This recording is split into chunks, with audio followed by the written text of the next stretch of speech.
semua anak-anak kami yang hadir maupun tak hadir, semua anak-anak yang berbakti berbuat baik kepada orang tua semua. Salam Ustaz. Salam dalam Islam bukan salam.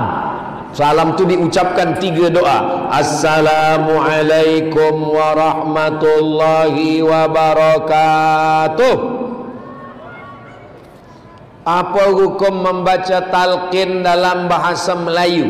Talqin terbagi 2. Talqin sebelum mati, bisik ke telinga sebelah kanan. Tak ada ikhtilaf antar ulama. Laqinu mautakum, talqinkan orang yang hendak mati di antara kamu, telinga sebelah kanan. La ilaha illallah. Kalau dah nampak mulutnya mengucapkan, diam, jangan ganggu lagi. Kecuali kalau dia meracau, mengigau, dia bertanya, berapa harga dolar? Baru kita bisik sekali lagi, la ilaha illallah. Jangan kacau. Tapi kalau dia meracau, mengigau, mana surat tanah, kata dia, balikkan lagi, la, sampai dia mati dalam keadaan husnul. Ini namanya talqin sebelum mati. Talqin yang kedua, talqin selepas dikubur, masuk ke liang lahat, dibacakan talqin di atas. Kalau datang 2 malaikat mungkar nakir kepadamu, yang satu bertanya kepada man rabbuka, katakan Tuhanku Allah. Man nabiyuka, katakan kepada Nabi Muhammad SAW. Ma imamuka, katakan Al-Quran. Ma qiblatuka, katakan Ka'bah. Man ikhwanuka, katakan orang beriman. Saya lebih bersetuju talqin itu dibacakan bahasa Melayu supaya yang hadir itu faham. Kalau nak keluar dari khilaf, bacakan bahasa Arab, terjemahkan bahasa Melayu. Membacakan talqin selepas dikubur, hadisnya hadis hasan. Hadis paling tinggi sahih, di bawah sahih hasan, di bawah hasan dhaif, di bawah dhaif maudhu'. Hadis maudhu' tak boleh pakai sama sekali, palsu. Al-Bazinjan syifaun min kulli da', terung obat dari segala penyakit, palsu. Siapa yang buat? Tukang jual terung. Hadis dhaif boleh dipakai. Utlubil ilma walau bisin, tuntutlah ilmu walau ke negeri Cina, boleh dipakai. Tapi tak boleh untuk dalil hukum, tak boleh untuk dalil akidah, tak boleh untuk dasar hukum, tak boleh. Tak boleh kalau ada periwayatnya kazab, pendusta, tak boleh. Tapi kalau untuk motivasi beramal, fadail a'mal boleh. Allahumma lakas sumtu, boleh. Hadis hasan tak ada ikhtilaf sama sekali. Maka kata Imam Al-Hafiz Ibnu Hajar Al-Asqalani, hadis tentang talqin mayat selepas dikubur, hadisnya hadis hasan, tetaplah dilaksanakan. Almarhumah mak saya meninggal, saya yang membacakan talqin. Jamaah yang meninggal, kalau saya ada di situ, saya yang membacakan talqin. Nanti kalau saya mati, sampaikan pesan ke anak saya, ke keluarga saya, bacakan talqin. Puan-puan, esok subuh kalau dah azan as-salatu khairum minan naum, suami tak juga jaga, talqinkanlah. La ilaha illallah. Macam mana? Siap? Semua yang hadir maupun yang menonton melalui streaming, semuanya mendapatkan syafaat Nabi Muhammad SAW. Amin ya rabbal alamin. Salatullah salamullah ala taha rasulillah. Salatullah salamullah ala yasin habibillah. Tawassalna bismillah wa bil hadi rasulillah wa kulli mujahidin lillah bi ahlil badri ya Allah.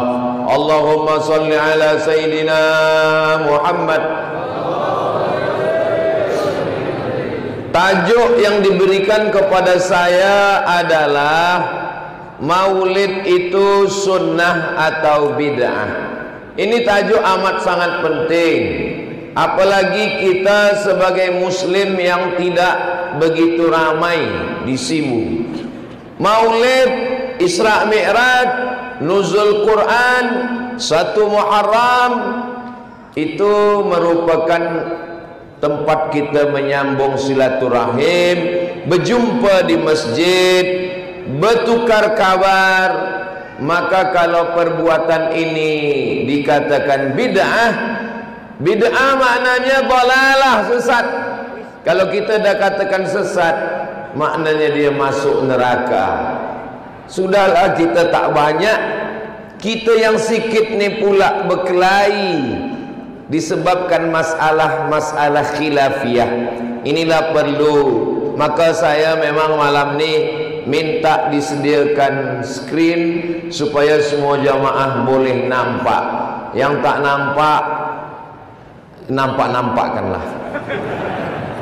Nanti boleh minta kepada EJK, ini boleh di-share, dibagikan dalam bentuk PDF, insya-Allah. Baik. Terus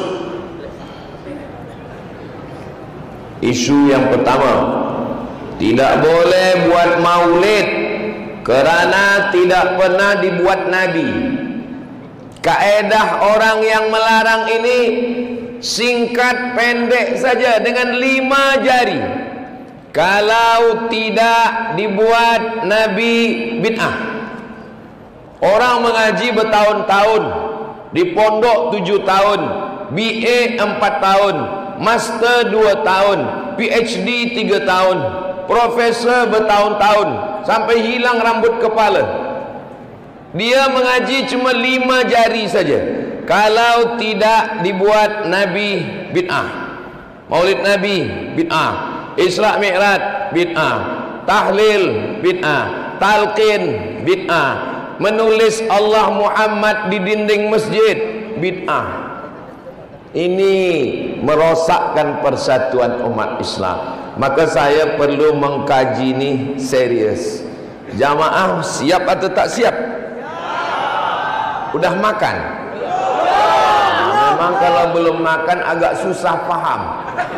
Nah, nanti selepas saya balik ke rumah, esok ulang balik sekali lagi. Ini saya jelaskan untuk yang pertama kali. Baik. Apakah semua perbuatan yang tidak dibuat Nabi adalah bid'ah? Tak usah jawab. Setiap saya bertanya, itu nanti saya jawab sendiri.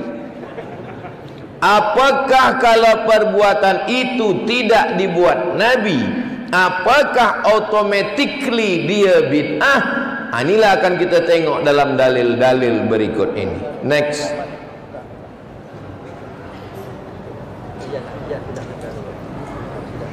Beberapa perbuatan yang tak pernah dibuat Nabi. 1. Nabi memanggil Bilal. Bilal, kesini kejap. Ada apa ya Rasulullah? Saya mendengar suara selipar engkau di surga. Kresek, kresek, kresek. Tak tahulah suara selipar di Sibu ni macam mana. Di kampung saya begitu bunyinya. Saya mendengar suara selipar kamu di surga. Apa amal kamu wahai Bilal? Kata Bilal, saya melaksanakan solat sunat selepas berwuduk. Tiap kali dia lepas wuduk, dia solat sunat 2 rakaat. Ini tak pernah dibuat Nabi, tak pernah disuruh Nabi, tak pernah diajarkan Nabi, tak pernah diperintahkan Nabi. Tunjukkan saya mana hadisnya Nabi melaksanakan solat sunat selepas wuduk. Tak ada. Bilal membuat. Kalau pakai kaedah tadi, kalau tidak dibuat Nabi bid'ah, pasti Nabi panggil Bilal. Bilal, aku dengar suara selipar engkau di neraka jahanam. Kenapa kau pandai-pandai membuat-buat sembahyang sunat selepas wuduk? Nabi pasti tahu, malaikat Jibril bagi tahu. Tapi Nabi mengatakan, aku dengar suara selipar engkau di surga. Apa maknanya? Nabi memuji. Ini perbuatan tidak pernah dibuat Nabi. Sekarang saya tanya, apakah kalau perbuatan itu tidak dibuat Nabi, dibuat sahabat Nabi, lalu perbuatan itu bid'ah? Kan betul saya cakap tadi, kalau kita belum makan memang susah berpikir. Kalau Tuhan berkawan-kawan, janganlah pula bersifat kikir. Kalau kita belum makan, memang susah kita nak berpikir. Saudara yang dimuliakan Allah Subhanahu wa taala, ini namanya hadis takriri. Nabi memperakui perbuatan sahabat Nabi, namanya takriri. Betul. Ini namanya hadis takriri, memang betul. Tapi sebelum Nabi bertanya kepada Bilal, sebelum Nabi memperakui dia sebagai sunnah takriri, apa namanya? Nabi belum tetapkan hukumnya, dan Bilal melakukannya terus. Setiap lepas wuduk dia salat sunat, setiap lepas wuduk dia sembahyang sunat. Maka Imam Syafi'i yang sangat cerdas, inilah namanya bid'ah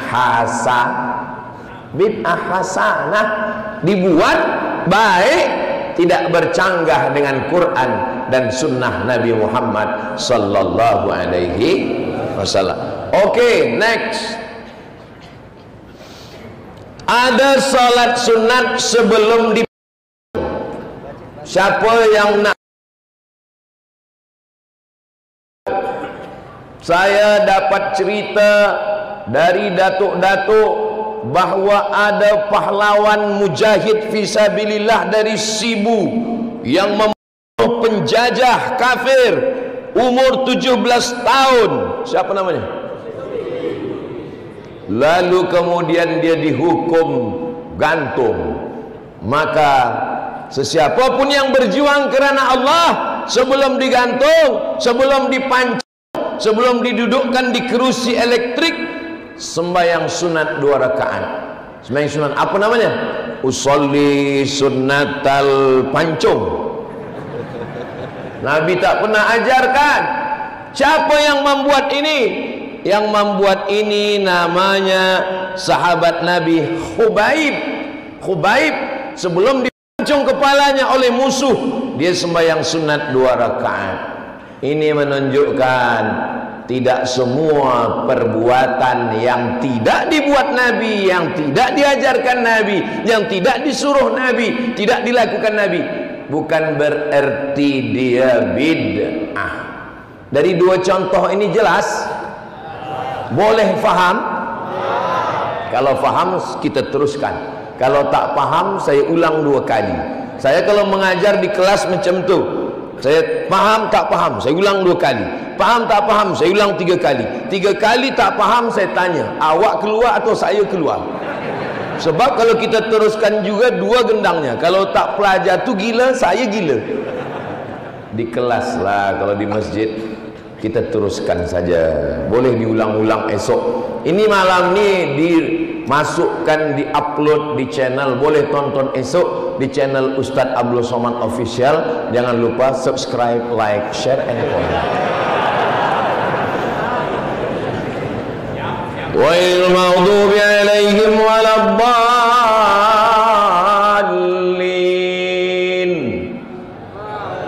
Bismillahirrahmanirrahim. Qul huwallahu ahadun illahus samad, lam yalid wa lam yulad wa lam yakul lahu kufuwan ahad.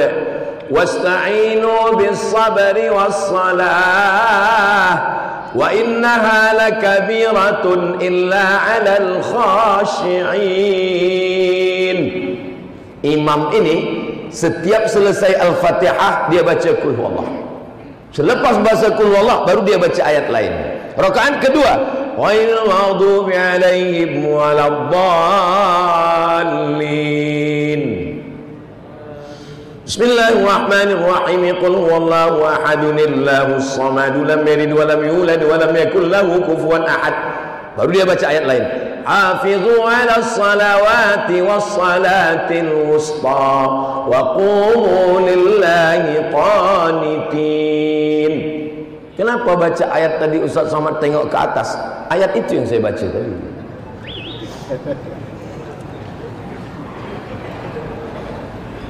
Ini tak pernah dibuat Nabi. Nabi tidak pernah kalau jadi imam selepas Al-Fatihah baca Qul Huwallah dulu, baca ayat lain. Tak ada. Ini yang membuat imam yang dikirim Nabi waktu perang. Lalu kemudian Nabi memuji dia. Coba tanya imam tu kenapa dia baca Qul Huwallah terus? Imam, ya. Kenapa awak kalau jadi imam baca Qul Huwallah dulu, baca ayat lain? Rakaat kedua baca Qul Huwallah dulu, baca ayat lain? Inni uhibbuha, saya cinta pada Qul Huwallah. Apa kata Nabi? Hubbuka iyyaha adkhalakal jannah. Cintamu kepada Qul Huwallah membuat engkau masuk surga. Jadi kalau ada tuan-tuan yang suka imam ayatnya Qul Huwallah, inilah dalil yang ditunggu selama ini. Next, yang imam yang satu ni lain pula. Selepas baca ayat wa aqimus salata wa atuz zakah warka'u ma'ar raki'in, baru dia baca Qul Huwallah. Bismillahirrahmanirrahim. Qul huwallahu ahadun illahus samad lam yalid wa lam yulad wa lam yakul lahu kufuwan ahad. Rakaat kedua begitu juga. Wa an aqimus salata wattaquhu wa huwal ladzi ilaihi tuhsyarun. Baca Qul Huwallah. Bismillahirrahmanirrahim. Qul huwallahu ahadun illahus samad lam yalid wa lam yulad wa lam yakul lahu kufuwan ahad. Nabi tak pernah buat, Nabi tak pernah suruh, Nabi tak pernah ajarkan. Report, ya Rasulullah, ini ada imam lain. Macam mana dia? Selepas baca ayat dia baca Qul Huwallah. Rakaat kedua dia baca ayat, dia baca Qul Huwallah. Apa kata Nabi sallallahu alaihi wasallam? Panggil dia. Kenapa awak setiap baca ayat baca Qul Huwallah? Kenapa awak setiap baca ayat baca Qul Huwallah? Inni uhibbuha, saya cinta kepada surat Qul Huwallah Al-Ikhlas. Apa kata Nabi sallallahu alaihi wasallam? Akhbiruhu annallaha yuhibbuhu, bagi tahu ke dia Allah mencintai dia karena dia mencintai Qul Huwallah. Kenapa awak baca Qul Huwallah terus? Karena saya setiap baca Qul Huwallah ingat Allahus Samad. Inilah dia. Jangan ingat Abu Samad, ingat Allahus Samad. Terus, ini panjang ini. Saya dah hitung kira-kira 5 minit sebelum azan subuh lah selesai. Okay, next. Tunggu. Ada seorang lelaki, dia sembahyang dari isyak sampai subuh. Ghairil maghdubi alaihim waladdallin. Amin. Bismillahirrahmanirrahim. Qul huwallahu ahadun illahus samad lam yalid wa lam yulad wa lam yakul lahu kufuwan ahad. Allahu akbar. Sami Allahu liman hamida. Allahu akbar. Allahu akbar. Allahu akbar. Allahu akbar. Baca Fatihah. Ghairil maghdubi alaihim waladdallin. Amin. Bismillahirrahmanirrahim. Qul huwallahu ahadun illahus samad. Dari isyak sampai subuh ayatnya Qul Huwallah terus. Nama lelaki ini Qatadah bin Nu'man. Report ke Nabi, ya Rasulullah, ya, ada seseorang membuat amalan yang tak pernah kau ajarkan, yang tak pernah kau baca, yang tak pernah kau suruh, yang tak pernah kau amalkan. Siapa dia? Qatadah bin Nu'man. Apa amal dia? Dia membaca Qul Huwallah dari awal malam hingga akhir malam. Apa kata Nabi? Apakah Nabi marah kepada dia? Apakah kata Nabi, bagi tahu kepada Qatadah bin Nu'man, dia pelaku bid'ah, dolalah, masuk neraka jahanam? Apa kata Nabi? Innaha la ta'dilu thulutsal Qur'an. Satu qul huwallah sama dengan sepertiga Al-Quran. Sepertiga. Baca 3 kali qul huwallah sama dengan sekhatam. Itulah kenapa kalau kita tahlil baca qul huwallah berapa kali? 3 kali. Nanti anak kita tanya, ayah, ya, kenapa tadi kita tahlil baca Yasin malam, baca qul huwallah 3 kali? Dari dulu memang dah 3 kali. Jangan banyak tanya. Yang banyak tanya itu Yahudi, Israel. Ini jawabnya kenapa baca qul huwallah 3 kali. Hadisnya hadis sahih. Ada dalam Musnad Ahmad bin Hanbal. Nama lelaki itu Qatadah bin Nu'man. Dia baca qul huwallah. Jadi adik-adik saya belia-belia, nanti bila kalian nikah, isteri kalian jagakan kalian tahajud malam, jangan takut, majulah jadi imam. Ayat berapa rakaat pun qul huwallah terus. Bila dia tanya, kenapa abang baca qul huwallah terus? Saya sebenarnya hafaz ayat lain, tapi ini lebih afdal. Terus Allahu akbar kabira walhamdulillahi katsira wa subhanallahi bukratan wa asila. Itu doa tak pernah diajarkan Nabi, tak pernah disuruh Nabi, tak pernah dibaca Nabi. Siapa yang membaca doa itu? Sahabat di belakang. Allahu akbar, dia baca di belakang. Allahu akbar kabira walhamdulillahi katsira wa subhanallahi bukratan wa asila. Selesai salat Nabi tanya, Assalamualaikum warahmatullahi. Assalamualaikum warahmatullahi. Siapa baca Allahu akbar kabira tadi? Dia jawab, ana ya Rasulullah, saya yang baca Allahu akbar kabira tadi. Apa kata Nabi? Futihat laha abwabus sama, dibukakan pintu-pintu langit. Kerana doa yang engkau baca, terbuka pintu-pintu langit semua.